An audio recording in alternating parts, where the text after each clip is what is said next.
ನಮಸ್ಕಾರ ವೀಕ್ಷಕರೇ, ಆತ್ಮಜಾಗೃತಿ ಕಾರ್ಯಕ್ರಮಕ್ಕೆ ಪುನಃ ತಮಗೆ ಸ್ವಾಗತ. ಹಿಂದಿನ ಸಂಚಿಕೆಯಲ್ಲಿ ಆಧ್ಯಾತ್ಮಿಕತೆಯ ಬಗ್ಗೆ ಚರ್ಚೆ ಮಾಡಿದ್ವಿ. ಇಲ್ಲಿವರೆಗೂ ನಮ್ಮ ಪರಿಚಯ ನಮಗೆ ಇರಲಿಲ್ಲ. ನಮ್ಮನ್ನು ನಾವು ಈ ಶರೀರ, ಈ ಪೋಸ್ಟ್, ಈ ಪೊಸಿಷನ್ ಅಂತ ಅಂದ್ಕೊಂಡಿದ್ವಿ. ಆದರೆ ನಾನು ಯಾರು?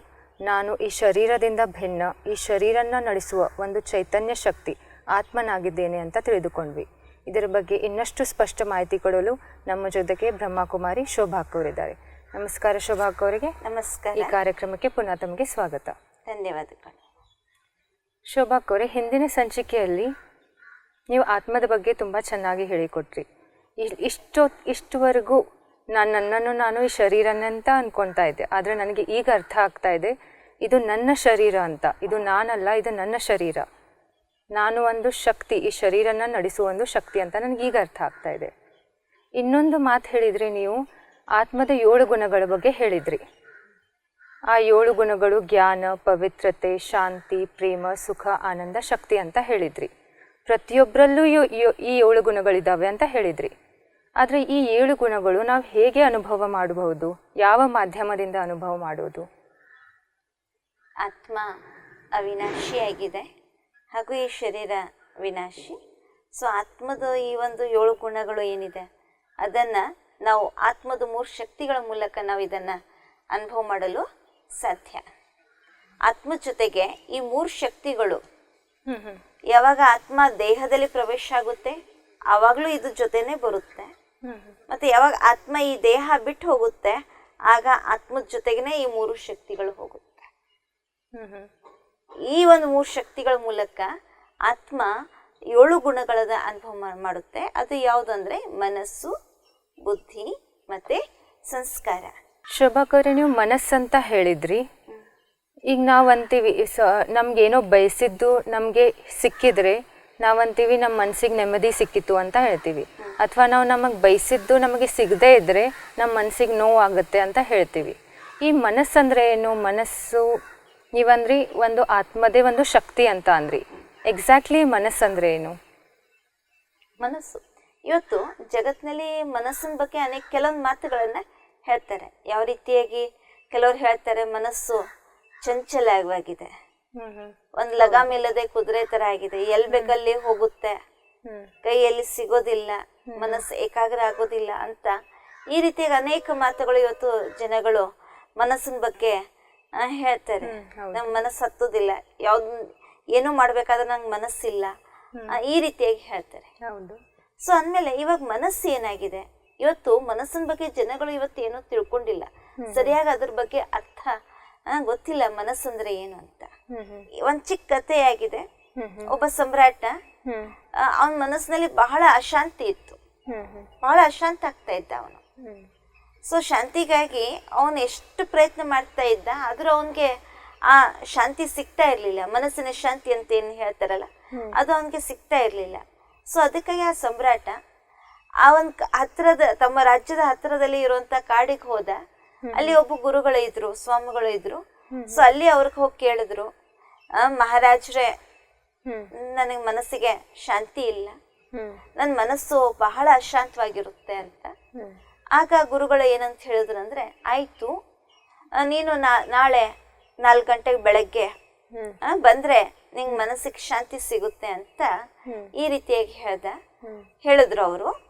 ಸೊ ಇದನ್ನ ಕೇಳಿ ರಾಜಂಗೆ ಆಶ್ಚರ್ಯ ಆಯ್ತು. ಮನಸ್ಸಿಗೆ ಶಾಂತಿ ಸಿಗ್ಬೋದು ಅಂದ್ಮೇಲೆ ನಾಳೆ ಬೆಳಗ್ಗೆ 4 ಗಂಟೆಗೆ ಬರಕ್ ಯಾಕೆ ಹೇಳಿದ್ರು ಇವರು? ಇವಾಗ್ಲೇ ಹೇಳ್ಬೋದಾಗಿತ್ತಲ್ಲ ಮನಸ್ಸಿಗೆ ಶಾಂತಿ ಹೇಗ್ ಸಿಗುತ್ತೆ ಅಂತ. ನಾಳೆ ಬೆಳಗ್ಗೆ ಯಾಕೆ 4 ಗಂಟೆಗೆ ಕರೆದಿರೋದು ಇವರು ಅಂತ ಮತ್ತೆಷ್ಟೋ ಅವನ ಮನಸ್ಸು ಅಶಾಂತ ಆಗಕ್ಕೆ ಶುರು ಆಯ್ತು. ಸರಿ ಆಯ್ತು, ಗುರುಗಳು ಹೇಳಿದಾರಲ್ಲ ಅಂದ್ಮೇಲೆ ಹೋಗೋಣ, ನೋಡೋಣ ಗುರುಗಳು ಏನಂತ ಹೇಳ್ತಾರೆ ಅನ್ನುವಂತಹ ಒಂದು ವಿಚಾರ ನೋವು ಬರ್ತಾ ಇತ್ತು. ಸೊ ನೆಕ್ಸ್ಟ್ ಡೇ ಬೆಳಗ್ಗೆನೆ 4 ಗಂಟೆ ಮತ್ತೆ ಪುನಃ ಅದೇ ಕಾಡಿಗೆ, ಅದೇ ಕುಟೀರ, ಅದೇ ಗುರುಗಳ ಹತ್ರ ಅವರು ಹೋದ್ರು. ಆಗ ನೋಡಿದ್ರೆ ಗುರುಗಳು ತಪಸ್ ಮಾಡ್ತಾ ಇದ್ರು. ತಪಸ್ ಮಾಡ್ಬೇಕಾದ್ರೆ ಆಮೇಲೆ ಹೋಗಿ ಗುರುಗಳ ಹತ್ರ ಕೂತ್ಕೊಂಡ್ರು ಅವರು, ಸಮ್ರಾಟ್ ಅವರು. ಅವಾಗ ಗುರುಗಳು ನೋಡಿ ಹೇಳಿದ್ರು, ಬಂದಿದ್ದೀರಾ, ಆಯ್ತು, ಸೊ ತಮ್ಮ ಪ್ರಶ್ನೆ ಏನು ಅಂತ ಮತ್ತೆ ಪುನಃ ಗುರುಗಳು ಕೇಳಿದಾಗ ಆಗ ಸಮ್ರಾಟ ಹೇಳಿರೋದು, ನನ್ನ ಮನಸ್ಸು ಬಹಳ ಶಾಂತವಾಗಿರುತ್ತೆ ಗುರು, ಈ ಇದೇನಾ ನಿಮಗೆ ಇರುವಂತಹ ಸಮಸ್ಯೆ? ಆಗ ಸಮ್ರಾಟ, ಹೌದು ಗುರುಗಳೇ, ಇದೇ ನನ್ನ ಸಮಸ್ಯೆ ಆಗಿದೆ. ಸರಿ ಆಯಿತು, ಇವಾಗ ಫಸ್ಟ್ ನಿನ್ನ ಒಳಗಡೆನೆ ನೀನೇ ಹೋಗು. ನಿನ್ನ ಒಳಗಡೆ ನೀನೇ ಹೋಗಿ ನೋಡು ನಿನ್ನ ಮನಸ್ಸು ಏನೇನು ಹೇಳ್ತಾ ಇದೆ, ಏನ್ ಮಾಡ್ತಾ ಇದೆ ಅನ್ನೋದು. ಆಗ ಆ ಸಮ್ರಾಟ ಆಯಿತು ಅಂತ ಹೇಳ್ಬಿಟ್ಟು ತಮ್ಮ ಮನಸ್ಸಿನ ಒಳಗಡೆ ಅವನು ಹೋಗಕ್ಕೆ ಶುರು ಮಾಡಿದ. ತಮ್ಮ ಮನಸ್ಸಿಗೆ ತನ್ನ ಮಾತನ್ನ ಕೇಳಕ್ಕೆ ಶುರು ತಮ್ಮ ಮನಸ್ಸಿಗೆ ತಾವೇ ಪ್ರಶ್ನೆಯನ್ನ ಕೇಳಕ್ ಶುರು ಮಾಡ್ತಾರೆ. ಎಲ್ಲೆಲ್ಲಿ ಹೋಗ್ತದೆ, ಏನೇನು ವಿಚಾರ ಮಾಡ್ತದೆ ಅನ್ನೋಂಥದ್ದು ಈ ಒಂದು ಮಾತಿನ ಕಡೆಗೆ ಸಮ್ರಾಟನ ಗಮನ ಹೋಗ್ತಾ ಇತ್ತು. ಸೊ ಆಮೇಲೆ ನಿಧಾನಕ್ಕಾಗಿ ಈ ರೀತಿಯಾಗಿ ಒಳಗಡೆ ಹೋಗಿ ತಮ್ಮ ಮನಸ್ಸಿನ ಬಗ್ಗೆ ವಿಚಾರ ಮಾಡಿದಾಗ ಅವನಿಗೆ ಗೊತ್ತಾಯ್ತು ಮನಸ್ಸು ಅಂದ್ರೆ ಏನು ಅನ್ನೋದು. ಮನಸ್ಸು ಅಂದ್ರೆ ಯಾವುದೇ ವಸ್ತು ಅಲ್ಲ, ಆದ್ರೆ ಇದು ಯೋಚನೆ ಮಾಡುವಂತ ಶಕ್ತಿಗೆನೆ ಮನಸ್ಸು ಅಂತ ಹೇಳಲಾಗುತ್ತೆ. ಯೋಚನೆ ಮಾಡುವಂತ ಶಕ್ತಿನೇ ಮನಸ್ಸಾಗಿದೆ. ಓಕೆ, ನೀವು ಹೇಳಿದ್ರಿ ಮನಸ್ಸು ಒಂದು ಆತ್ಮನ ಶಕ್ತಿಯಾಗಿದೆ, ಸೂಕ್ಷ್ಮ ಶಕ್ತಿಯಾಗಿದೆ. ಮನಸ್ಸಿನ ಕರ್ತವ್ಯ ಯೋಚನೆ ಮಾಡೋದು, ಸಂಕಲ್ಪ ಮಾಡುವಂಥದ್ದು ಮನಸ್ಸಿನ ಕರ್ತವ್ಯ ಆಗಿದೆ. ಓಕೆ ಅಕ್ಕವ್ರೆ, ನೀವು ಮನಸ್ಸು ಒಂದು ವಿಚಾರ ಮಾಡೋ ಶಕ್ತಿ ಅಂತ ಹೇಳಿದ್ರಿ. ಆ ಸಮ್ರಾಟದ ಉದಾಹರಣೆ ಕೂಡ ಕೊಟ್ರಿ.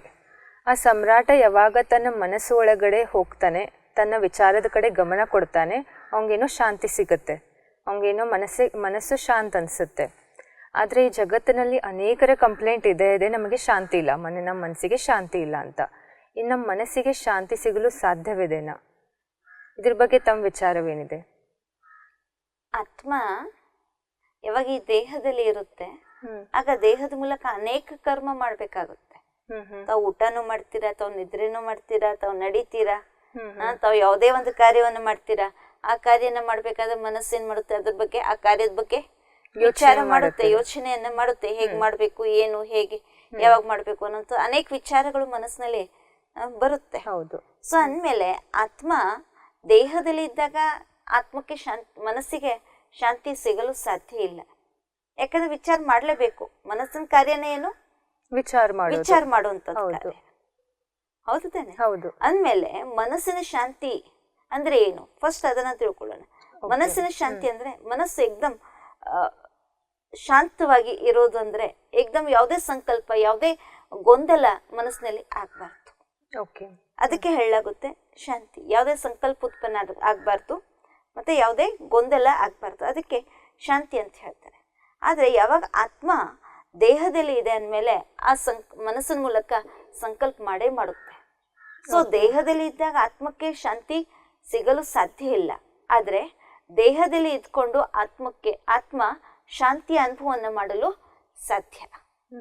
ಅಂದಮೇಲೆ ಶಾಂತಿ ನಮ್ಗೆ ಸಿಗುತ್ತೆ ಎಲ್ಲಿಯಪ್ಪ ಅಂದ್ರೆ ಎಲ್ಲಿ ನಮ್ಮ ಮನೆ ಇದೆ, ಎಲ್ಲಿ ನಮ್ಮ ವಾಸ್ತವಿಕ ಮನೆ ಇದೆ, ಎಲ್ಲಿಂದ ನಾವು ಈ ಜಗತ್ತಿಗೆ ಬಂದಿದ್ದೀವಿ. ಸೊ ಅಲ್ಲಿ ನಮ್ಗೆ ಶಾಂತಿ ಸಿಗಕ್ಕೆ ಸಾಧ್ಯ.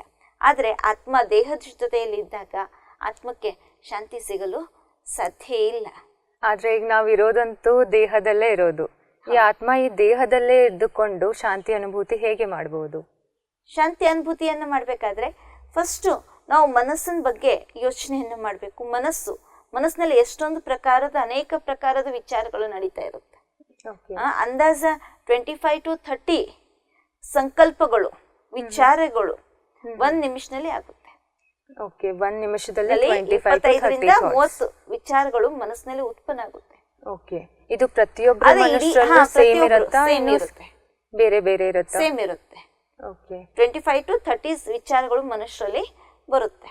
ಅಂದ್ಮೇಲೆ ಯೋಚನೆ ಮಾಡಿ, ಇಡೀ ದಿನದಲ್ಲಿ ಕೇವಲ 1 ನಿಮಿಷ, 1 ಗಂಟೆನೂ ಅಲ್ಲ, ಅಂದ್ಮೇಲೆ ಇಡೀ ದಿನದಲ್ಲಿ ಆ ಮನಸ್ಸಿನಲ್ಲಿ ಎಷ್ಟೊಂದು ಸಂಕಲ್ಪಗಳು, ಅನೇಕ ಸಂಕಲ್ಪಗಳು ಉತ್ಪನ್ನ ಆಗುತ್ತೆ. ಹೌದು. ಸೊ ಆತ್ಮ ಯಾವಾಗ ದೇಹದಲ್ಲಿ ಇದೆ ಅಂದ್ಮೇಲೆ ಆ ಮನಸ್ಸಿನ ಕಾರ್ಯನೇ ಇರೋದು ಯೋಚನೆ ಮಾಡೋದು. ಸಂಕಲ್ಪಗಳು ಬಂದೇ ಬರುತ್ತೆ. ಹೌದು. ಅಕ್ಕವ್ರೆ, ನೀವು ಹೇಳಿದ್ರಿ ನಾವು ಇಡೀ ದಿನ ಅನೇಕ ಪ್ರಕಾರ ಸಂಕಲ್ಪಗಳನ್ನು ನಡೆಸ್ತೀವಿ ಅಂತ.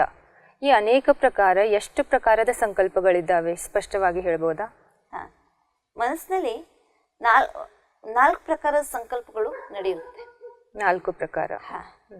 ಅದು ಆಗಿರೋದು ಸಕಾರಾತ್ಮಕ ವಿಚಾರ, ನಕಾರಾತ್ಮಕ ವಿಚಾರ, ವ್ಯರ್ಥ ವಿಚಾರ ಮತ್ತೆ ಸಾಧಾರಣ ವಿಚಾರ. ಓಕೆ ಸಕಾರಾತ್ಮಕ ವಿಚಾರ ಅಂದ್ರೆ ಯಾವ ವಿಚಾರದಲ್ಲಿ ಶಕ್ತಿ ಇದೆ, ಓಕೆ ಯಾವ ವಿಚಾರದಲ್ಲಿ ಕಲ್ಯಾಣದ ಭಾವನೆ ಇದೆ, ಸ್ವಯಂದ ಕಲ್ಯಾಣ ಹಾಗೂ ಅನ್ಯರ ಕಲ್ಯಾಣ ಭಾವನೆ ಇದೆ, ಅದಕ್ಕೆ ಸಕಾರಾತ್ಮಕ ವಿಚಾರ ಅಂತ ಸಕಾರಾತ್ಮಕ ಹೇಳಲಾಗುತ್ತೆ. Positive thoughts. ಪಾಸಿಟಿವ್ ಥಾಟ್ಸ್ ಅದಕ್ಕೆ ಹೇಳಲಾಗುತ್ತೆ. Okay. ಆ ಒಂದು ಪಾಸಿಟಿವ್ ಥಾಟ್ಸ್ ಅಲ್ಲಿ ತಮ್ದು ಕಲ್ಯಾಣದ ಭಾವನೆ ಸಂಕಲ್ಪಗಳು ಬರುತ್ತೆ, ಬೇರೆಯವ್ರ ಬಗ್ಗೆನೂ ಕಲ್ಯಾಣದ ಸಂಕಲ್ಪಗಳನ್ನೇ ಬರುತ್ತೆ. ಓಕೆ ಅದರಲ್ಲಿ ಯಾವುದೇ ಪ್ರಕಾರದ ಸ್ವಾರ್ಥತೆ ಅನ್ನುವಂಥದ್ದು ಇರೋದಿಲ್ಲ, ಅದಕ್ಕೆ ಪಾಸಿಟಿವ್ ಥಾಟ್ಸ್ ಅಂತ ಹೇಳ್ತೀವಿ. ಓಕೆ ಸೊ ನೆಕ್ಸ್ಟ್ ಇರೋದು ಯಾವುದು ಅಂದ್ರೆ ನಕಾರಾತ್ಮಕ ವಿಚಾರ, negative thoughts. Negative thoughts. Okay negative thoughts ಅಲ್ಲಿ ಏನಾಗುತ್ತೆ ಅಂದ್ರೆ ಕೇವಲ ಸ್ವಾರ್ಥದ ಸಂಕಲ್ಪ ಬರುತ್ತೆ, ಮತ್ತೆ ಶಕ್ತಿಹೀನದ ಸಂಕಲ್ಪ ಬರುತ್ತೆ. ಸ್ವಾರ್ಥದ ಮತ್ತೆ ಬೇರೆಯವರ ಏನ್ ಕೆಟ್ಟತನ ಇದೆ ಅದ್ರ ಬಗ್ಗೆ ನಾವು ವಿಚಾರ ಮಾಡ್ತೀವಿ, ಬೇರೆಯವರನ್ನ ಕೆಟ್ಟದ್ದು ಹೇಗಾಗೋದು ಅದ್ರ ಬಗ್ಗೆ ನಾವು ವಿಚಾರ ಮಾಡ್ತೀವಿ, ಅದಕ್ಕೆ ನೆಗೆಟಿವ್ ಥಾಟ್ಸ್ ಅಂತ ಹೇಳ್ತಾರೆ. ಮತ್ತೆ ಕೆಲವೊಂದು ಬಾರಿ ನಾವು ಸ್ವಯಂದ ಬಗ್ಗೆನೂ ನೆಗೆಟಿವ್ ತಗೊಳ್ತೀವಿ, ಅಂದ್ರೆ ಸ್ವಯಂದ ಬಗ್ಗೆ ನಾವು ಶಕ್ತಿಹೀನ ಆದಂತ ವಿಚಾರಗಳನ್ನ ಮಾಡ್ತೀವಿ. ಉದಾಹರಣೆ ಅರ್ಥವಾಗಿ ತಮ್ಗೆ ಹೇಳ್ಬೋದು ಅಂದ್ರೆ, ಏನ್ ಮಾಡೋದು, ನಂಗೆ ಯಾರು ಪ್ರೀತಿನೇ ಮಾಡೋದಿಲ್ಲ, ನನ್ನ ಕಡೆಯಿಂದ ಇದು ಯಾವುದೇ ಕಾರ್ಯ ಆಗೋದೇ ಇಲ್ಲ, ನನ್ನನ್ನು ಯಾರು ಇಷ್ಟನೇ ಪಡೋದಿಲ್ಲ ಅನ್ನುವಂತ ಈ ಒಂದು ನನ್ನಿಂದ ಏನು ಕೆಲಸ ಆಗೋದಿಲ್ಲ, ನಂಗೆ ಯಾವತ್ತಿಗೂ ಸಕ್ಸಸ್ಸೇ ಸಿಗೋದಿಲ್ಲ ಅನ್ನುವಂತ ಈ ಒಂದೇನು ವಿಚಾರಗಳಿದೆಯಲ್ಲ, ಇದಕ್ಕೆ ನೆಗೆಟಿವ್ ಥಾಟ್ಸ್ ಅಂತ ಹೇಳಲಾಗುತ್ತೆ, ನಕಾರಾತ್ಮಕ ವಿಚಾರ ಅಂತ ಹೇಳಲಾಗುತ್ತೆ. ಯಾಕಂದ್ರೆ ಆ ಒಂದು ವಿಚಾರಗಳಲ್ಲಿ ಶಕ್ತಿ ಇಲ್ಲ. ಆದ್ರೆ ಏನ್ ಫ್ಯಾಕ್ಟ್ ಇದೆ ಅದೇ ನಾವು ಹೇಳ್ತೀವಲ್ಲ, ಫ್ಯಾಕ್ಟ್ ಇದ್ದಿದ್ದೇ ನಾವು ಆಕ್ಚುಲಿ ವ್ಯಕ್ತಪಡಿಸ್ತೀವಿ. ಫ್ಯಾಕ್ಟ್ ಇದ್ದಿದ್ದು ಹೇಗೆ ಹೇಳಕ್ ಸಾಧ್ಯ? ಯಾಕಂದ್ರೆ ಯಾರು ಇಷ್ಟಪಡೋದಿಲ್ಲ ಅಂದ್ರೆ ನಾನು ಇಷ್ಟಪಡೋದಿಲ್ಲ ಅಂತ ಹೇಳ್ತೀನಿ. ಇದನ್ನು ಒಂದು ನೆಗೆಟಿವ್ ಥಾಟ್ಸ್ ಇದೆ. ನಮ್ಮ ಸಂಕಲ್ಪಗಳನ್ನೇ ನಾವು ಏನ್ ಮಾಡ್ತಾ ಇದೀವಿ ಅವ್ರಿಗೆ ತಲುಪಿಸ್ತಾ ಇದೀವಿ. ನ್ಯಾಚುರಲಿ ಯಾವಾಗ ನಮ್ಮಲ್ಲಿ ನಾವು ಪಾಸಿಟಿವ್ ಥಾಟ್ಸ್ಗಳನ್ನ ಮಾಡ್ತೀವಿ, ಯಾವ ರೀತಿಯಾಗಿ ಎಲ್ಲರೂ ನನ್ನನ್ನು ಇಷ್ಟಪಡ್ತಾರೆ, ಎಲ್ಲರೂ ನನ್ನವರು, ನೀವ್ ಹೇಳೋ ಪರಮಾತ್ಮನು ನನ್ನನ್ನು ಇಷ್ಟಪಡ್ತಾರೆ, ಇವರು ಸಹ ನನ್ನನ್ನು ಇಷ್ಟಪಡ್ತಾರೆ ಅನ್ನುವಂಥ ಯಾವಾಗ ನಮ್ಗೆ ಈ ಒಂದು ಸಂಕಲ್ಪಗಳು ಇರುತ್ತೆ, ನ್ಯಾಚುರಲಿ ಅದು ನಮ್ಗೆ ಏನ್ ಬೇಕಲ್ಲ ಅದು ನಮ್ಗೆ ಸಿಗುತ್ತೆ. ಸೊ ನಕಾರಾತ್ಮಕ ವಿಚಾರಗಳಲ್ಲಿ ಈ ರೀತಿಯಾಗಿ ಸ್ವಯಂದ ಬಗ್ಗೆ ಶಕ್ತಿಹೀನ ವಿಚಾರ ಮಾಡೋದು, ಇದಕ್ಕೂ ನಕಾರಾತ್ಮಕ ವಿಚಾರ ಅಂತ ಹೇಳಲಾಗುತ್ತೆ. ಮತ್ತೆ ಮೂರನೇ ಪ್ರಕಾರದ ಸಂಕಲ್ಪ ವ್ಯರ್ಥ ವಿಚಾರ. ವ್ಯರ್ಥ ವಿಚಾರ ಯಾವ್ದಕ್ಕೆ ಹೇಳಲಾಗುತ್ತೆ ಅಂದ್ರೆ, ಯಾವ್ದು ಆಗ ಹೋಗಿದ್ದು ಘಟನೆ ಬಗ್ಗೆ ನಾವು ಚಿಂತನೆ ಮಾಡ್ತೀವಿ. ಹೀಗಾಗ್ಬಾರ್ದಾಗಿತ್ತಲ್ಲ, ಆದ್ರೆ ಆಗೋಯ್ತು, ಎಲ್ಲ ವೇಸ್ಟ್ ಆಗೋಯ್ತಲ್ಲ ಅನ್ನುವಂಥದ್ದು. ಅಯ್ಯೋ ನಾನು ಹೀಗೆ ಹೇಳ್ದೆ ಅಲ್ಲ, ಹೀಗೆ ಹೇಳ್ಬಾರ್ದಾಗಿತ್ತು, ನಾನು ಅದೇ ಹೇಳ್ಬಿಟ್ಟೆ. ಸೊ ಅದ್ರ ಬಗ್ಗೆನೇ ನಾನು ಚಿಂತನೆ ಮಾಡ್ತಾ ಇದ್ದೀನಿ. ಇದಕ್ಕೇನಂತ ಹೇಳಲಾಗುತ್ತೆ ವೇಸ್ಟ್ ಥಾಟ್ಸ್. ಅಥವಾ ಬೇರೆಯವ್ರ ಮನೆ ವಿಷಯ, ತಮ್ಗೆ ಗೊತ್ತಾ ಇವ್ರ ಮನೆಯಲ್ಲಿ ಇವತ್ತು ಈ ರೀತಿಯಾಗಿ ಆಗಿದೆ, ಸೊಸೆ ಈ ರೀತಿಯಾಗಿ ಮಾಡ್ತಾ ಇದ್ರು, ಸೊ ಇದು ಏನು ಯೂಸ್ ಇಲ್ಲ. ಹೌದು, ಇವಾಗ ನಾನು ಉದಾಹರಣೆ ಅರ್ಥವಾಗಿ ನಾನು ಹೇಳ್ಬೋದು, ಈ ಗಿಡ ಇಲ್ಲಿ ಇರಬಾರ್ದಾಗಿತ್ತು, ಈ ಗಿಡ ಎಲ್ಲೋ ಬೇರೆ ಕಡೆ ಇರ್ಬೇಕಾಗಿತ್ತು ಅಂತ ವಿಚಾರ ಮಾಡ್ತೀವಿ. ಸೊ ಇದನ್ನು ವೇಸ್ಟ್. ಆಫ್ಟರ್ ಆಲ್ ನಾವು ಆ ಗಿಡ ಅಲ್ಲಿ ನೆಟ್ಟಿದೀವಿ, ಗಿಡ ಬೆಳೆದ್ ಬಿಟ್ಟಿದೆ, ಆದ್ರೆ ನಾವು ಈ ರೀತಿಯಾಗಿ ಅದ್ರ ಬಗ್ಗೆ ವಿಚಾರ ಮಾಡ್ತಾ ಇದೀವಿ ಅಂದ್ಮೇಲೆ ಇದನ್ನು ವೇಸ್ಟ್ ಥಾಟ್ಸ್ ಅಲ್ಲ. ಹೌದು, ಯಾಕಂದ್ರೆ ಯೂಸ್ ಆಗೋದಿಲ್ಲ, ಯೂಸ್ಲೆಸ್ ಥಾಟ್ಸ್. ವೇಸ್ಟ್ ಥಾಟ್ಸ್ ಅಂದ್ರೆ ಯೂಸ್ಲೆಸ್ ಥಾಟ್ಸ್, ಅದರಿಂದ ನಮ್ಗೇನು ಉಪಯೋಗ ಇಲ್ಲ. ಆಮೇಲೆ ನಾಲ್ಕನೇ ಪ್ರಕಾರದ ಸಂಕಲ್ಪ ಯಾವ್ದಂದ್ರೆ ಸಾಧಾರಣ ಸಂಕಲ್ಪ. ಸಾಧಾರಣ ಸಂಕಲ್ಪ ಯಾವ್ದಂದ್ರೆ ಹೇಗೆ ಡೈಲಿ ರುಟೀನ್ ಅದ ಏನ್ ಸಂಕಲ್ಪಗಳಿದೆ, ಏನ್ ವಿಚಾರಗಳಿದೆ, ಅದಕ್ಕೆ ಸಾಧಾರಣ ಸಂಕಲ್ಪ ಅಂತ ಹೇಳಲಾಗುತ್ತೆ. ಹೇಗೆ ಇವಾಗ ನಾನು ಈ ಕೆಲಸ ಮಾಡ್ಬೇಕು, ಇವತ್ತು ಇವ್ರ ಹತ್ರ ಹೋಗಿ ಭೇಟಿ ಆಗ್ಬೇಕು, ಇವತ್ತು ಆಫೀಸಲ್ಲಿ ಹೋಗಿ ಈ ಎಲ್ಲ ಫೈಲ್ಸ್ಗಳನ್ನ ನಾನು ಕಂಪ್ಲೀಟ್ ಮಾಡ್ಬೇಕು, ಇವತ್ತು ಬಾಸ್ ಹತ್ರ ಈ ರೀತಿಯಾಗಿ ಮಾತಾಡ್ಬೇಕು, ಅಥವಾ ಮನೆಗೆ ಹೋಗಿ ಈಗ ಅಡುಗೆಯನ್ನ ಮಾಡ್ಬೇಕು, ಅದು ಮಾಡ್ಬೇಕು, ಇದು ಇಲ್ಲ ಇವತ್ತು ಇದು ತಗೊಂಡ್ಬರ್ಬೇಕು, ಮಾರ್ಕೆಟಿಗೆ ಹೋಗ್ಬೇಕು, ಈ ರೀತಿಯಾಗಿ ಏನ್ ಡೈಲಿ ರೂಟೀನ್ ಸಂಬಂಧಿತ ಏನೋ ವಿಚಾರಗಳಿದೆಲ್ಲ ನೆಸೆಸರಿ ಆರ್ಡಿನರಿ ಥಾಟ್ಸ್ ತರ ನೆಸೆಸರಿ ಥಾಟ್ಸ್ ಆಗಿದೆ. ಸೊ ಈ 4 ಪ್ರಕಾರದ ವಿಚಾರ ಇವತ್ತು ಮನಸ್ಸಿನಲ್ಲಿ ಉತ್ಪನ್ನ ಆಗ್ತಾ ಇರುತ್ತೆ. ಸೊ ಅದರಲ್ಲಿ ನಾವು ನೋಡ್ತೀವಿ ಇವತ್ತು ಮನುಷ್ಯರಲ್ಲಿ ಅನೇಕ ಯಾವ ವಿಚಾರಗಳು ಜಾಸ್ತಿ ಇದೆ. ನನ್ನ ಪ್ರಕಾರ ಅಂತೂ ನೆಗೆಟಿವ್ ವಿಚಾರನೇ ಜಾಸ್ತಿ ಇದೆ. ನೆಗೆಟಿವ್ ಮತ್ತೆ ವ್ಯರ್ಥ. ಹೌದು ತಾನೆ? ಹೌದು, ಈ ವಿಚಾರ ಜಾಸ್ತಿ ನಡೀತಾ ಇದೆ. ನೆಸೆಸರಿ ಥಾಟ್ಸ್, ಕಾಮನ್ ಥಾಟ್ಸ್ ಏನಿದೆ ಅದು ಅವಶ್ಯಕವಾಗಿದೆ, ಅದು ನಾವು ಮಾಡ್ಲೇಬೇಕು. ಯಾಕಂದ್ರೆ ಮುಂದಿನ ಕಾರ್ಯನ ನಾವು ಮಾಡ್ಬೇಕಾದ್ರೆ ಅದ್ರ ಬಗ್ಗೆ ನಾವು ಯೋಚನೆ ಮಾಡಲೇಬೇಕು. ಅದು ಕಾಮನ್ ಥಾಟ್ಸ್, ಅದು ನೆಸೆಸರಿ. ಹೌದು. ಆದ್ರೆ ಅದರ ಜೊತೆಗೆ ನಮ್ಮಲ್ಲಿ ಇವತ್ತು ನಡೀತಾ ಇರೋದು ನೆಗೆಟಿವ್ ಮತ್ತೆ ವೇಸ್ಟ್ ಥಾಟ್ಸ್ ಜಾಸ್ತಿ ನಡೀತಾ ಇದೆ. ಸೊ ನೀವು ಹೇಳಿದ್ರಿ ನಡೀತಾ ಇದೆ ಅಂತ ಹೇಳಿದ್ರಿ, ಆದ್ರೆ ನನಗನ್ಸೋ ಪ್ರಕಾರ ಇದು ನನ್ನ ಕೈಯಲ್ಲಿ, ನನ್ನ ಕಂಟ್ರೋಲಲ್ಲಿ ಇಲ್ಲ, ಅದು ಆಟೋಮ್ಯಾಟಿಕಲಿ ಬರುತ್ತೆ ಹಂಗನ್ಸುತ್ತೆ. ಈ ಥಾಟ್ಸ್ ನನ್ನ ಕೈಯಲ್ಲೇ ಇಲ್ಲ ಅನ್ಸುತ್ತೆ ನನಗೆ, ಅದು ಎಲ್ಲಿಂದೋ ವಿಚಾರಗಳು ಬರ್ತವೆ ಅನ್ಸುತ್ತೆ. ತಮ್ಗೆ ಮುಂಚೆ ಒಂದು ಮಾತು ಹೇಳಿದ್ವಿ, ಏನು ಅಂದ್ರೆ ಆತ್ಮದ ಶಕ್ತಿ ಯಾವುದು? ಮನಸ್ಸು ಅಂತ ಹೇಳಿದ್ವಿ, ಮತ್ತೆ ಸಂಸ್ಕಾರ. ಅಂದ್ಮೇಲೆ ನಾನು ಯಾರು? ನಾನು ಆತ್ಮ. ಆತ್ಮದಲ್ಲಿನೇ ಮನಸ್ಸಿದೆ. ಹೌದು. ಹೌದು ತಾನೆ? ಹೌದು. ಅಂದ್ಮೇಲೆ ಆ ಮನಸ್ಸಿನ ಮೇಲೆ ಅಧಿಕಾರ ಯಾರ್ದಿದೆ? ನಂದು, ಆತ್ಮಂದು. ನಂದೇ ಅಲ್ಲ, ಅದು ನಂದೇ ಮನಸ್ಸಿರೋ ಕಾರಣ, ನನ್ ಶಕ್ತಿ ಇರೋ ಕಾರಣ ಅದು ನಂದೇ ಐತಲ್ಲ. ಮತ್ ಮನಸ್ಸೇನ್ ಮಾಡುತ್ತೆ? ಯಾವ ಕ್ರಿಯೆಯನ್ನ ಮಾಡುತ್ತೆ? ವಿಚಾರ ಮಾಡುವಂತ ಕ್ರಿಯೆಯನ್ನ ಮಾಡುತ್ತೆ. ಸೊ ಸಂಕಲ್ಪಗಳು, ವಿಚಾರಗಳು ಎಲ್ಲಿಂದ ಬರೋದಿಲ್ಲ, ಅದು ನಾವು ಕ್ರಿಯೇಟ್ ಮಾಡ್ತಾ ಇದೀವಿ ಮನಸ್ಸಿನಲ್ಲಿ. ನಾವು ಅದನ್ನ ಏನ್ ಮಾಡ್ತಾ ಇದೀವಿ? ಕ್ರಿಯೇಟ್ ಮಾಡ್ತಾ ಇದೀವಿ. ಅದು ಇವತ್ತೇನಾಗಿ ಹೋಗಿದೆ ಅಂದ್ರೆ, ನಮ್ಮಲ್ಲಿ ಶಕ್ತಿ ಇಲ್ಲದೆ ಇರೋ ಕಾರಣ, ಇವತ್ತು ಆತ್ಮದಲ್ಲಿ ಆ ಶಕ್ತಿ ಇಲ್ಲದೆ ಇರೋ ಕಾರಣ ಮನಸ್ಸು ನಮ್ಮನ್ನ ನಡೆಸ್ತಾ ಇದೆ. ನಾವು ಮನಸ್ಸನ್ನ ನಡೆಸ್ತಾ ಇಲ್ಲ. ಇವಾಗ ಮನಸ್ಸು ನಮ್ಮನ್ನ ನಡೆಸ್ತಾ ಇರೋ ಕಾರಣ ಇವತ್ತು ನಮ್ಮ ಮನಸ್ಸು ಏನಾಗ್ತಾ ಇದೆ? ಇಲ್ಲೆಲ್ಲೋ ಹೋಗ್ತಾ ಇದೆ. ಅವಾಗ ನಾವು ಏನಂತ ಹೇಳ್ತೀವಿ? ಏನೇನೋ ವಿಚಾರಗಳು ಮನಸ್ಸಿನಲ್ಲಿ ತಂತಾನೆ ನಾವ್ ಇಷ್ಟ ಪಡೋದಿಲ್ಲ, ಆದ್ರೂ ಬಂದ್ಬಿಡುತ್ತೆ. ಇದರ ಅರ್ಥ ಏನಂದ್ರೆ, ಇವತ್ತು ನಮ್ಮಲ್ಲಿ ಆ ಶಕ್ತಿ ಇಲ್ಲ, ನಮ್ಮ ಮನಸ್ಸು ನಮ್ಮ ಕಂಟ್ರೋಲ್ ಅಲ್ಲಿ ಇಲ್ಲ, ಅಥವಾ ನಮ್ಮಲ್ಲಿ ಆ ಶಕ್ತಿ ಇಲ್ಲ ಯಾವುದು ನಾವು ಮನಸ್ಸನ್ನ ಕಂಟ್ರೋಲ್ ಮಾಡಲು ಸಾಧ್ಯ. ಇವಾಗ ನೋಡಿ, ಉದಾಹರಣೆ ಅರ್ಥವಾಗಿ, ಒಬ್ಬ ರಾಜ್ಯ ಇದ್ದಾನೆ, ಆ ರಾಜ್ಯನಲ್ಲಿ ಯಾವುದೇ ಪವರ್ಸ್ ಇಲ್ಲ ಅಂದ್ಮೇಲೆ ಅವಾಗ ಆ ರಾಜ್ಯ ಹೇಗ್ ನಡೀತದೆ? ಮಂತ್ರಿಗಳ ಮೂಲಕನೇ ತಾನೇ ನಡೆಯೋದು. ಹೌದು ತಾನೆ? ಅವಾಗ ಯಾವಾಗ ಮಂತ್ರಿಗಳ ಮೂಲಕ ನಡೀತಾ ಇದೆ ಅಂದ್ಮೇಲೆ ಮಂತ್ರಿಗಳು ತಮ್ಗೆ ಹೇಗ್ ಬೇಕೋ ಹಾಗೆ ರಾಜ್ಯನ ಏನ್ ಮಾಡ್ಬೋದು? ನಡೆಸ್ಬೋದು. ಹೌದು ತಾನೆ? ತಮ್ಗೆ ಹೇಗ್ ಬೇಕೋ ಹಾಗೆ ನಡೆಸ್ಬೋದಲ್ಲ. ಅಂದ್ಮೇಲೆ ಆ ರಾಜನ ಅಥವಾ ಏನಂತ ಹೇಳ್ತೀರಾ? ಯಾಕಂದ್ರೆ ರಾಜ ಅಲ್ಲ, ಯಾಕಂದ್ರೆ ಪವರ್ಸೇ ಇಲ್ಲಲ್ಲ.